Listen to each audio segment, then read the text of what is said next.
Сакаш да снимаш со мобилен телефон? Првата лекција е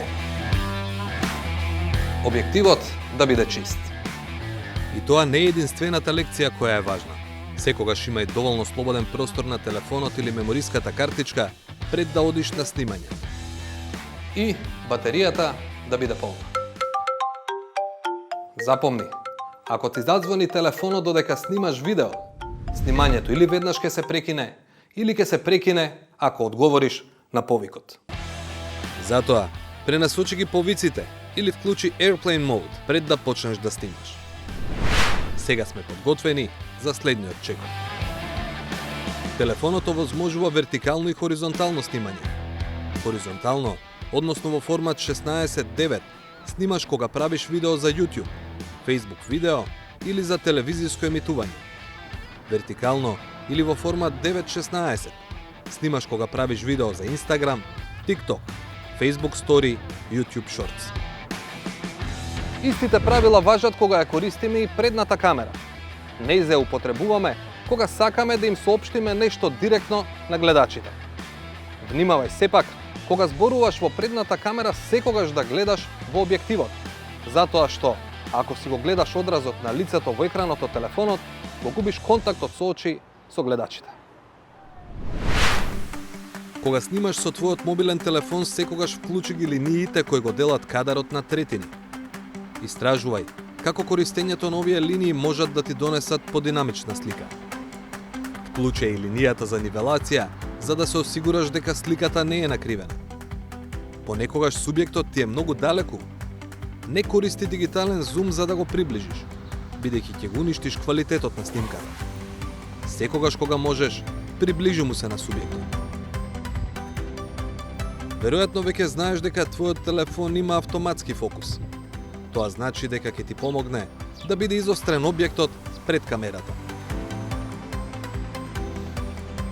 Независно дали имаш или немаш статив, денес речиси сите телефони нудат опција за стабилизација на сликата при снимање.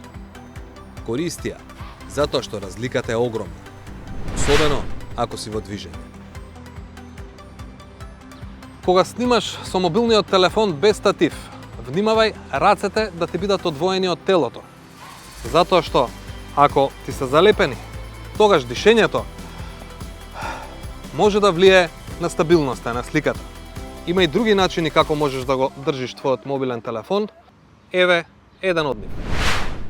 Може би ја споменуваме при крај, но таа е најважна. Светлината.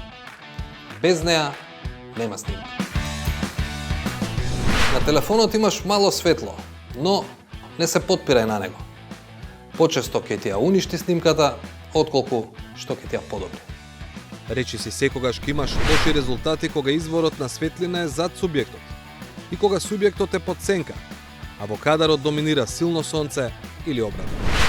Сликата ја доловуваш со камерата, а звукот со микрофонот. Но телефонот најдобро ги доловува звуците кои што се најблиску до него. Ако субјектот се оддалечи од телефонот или пак има други силни околни звуци, тогаш тонот е неупотребен. Како ефтина замена за микрофонот на современите телефони можат да послушат Bluetooth слушалки со микрофон.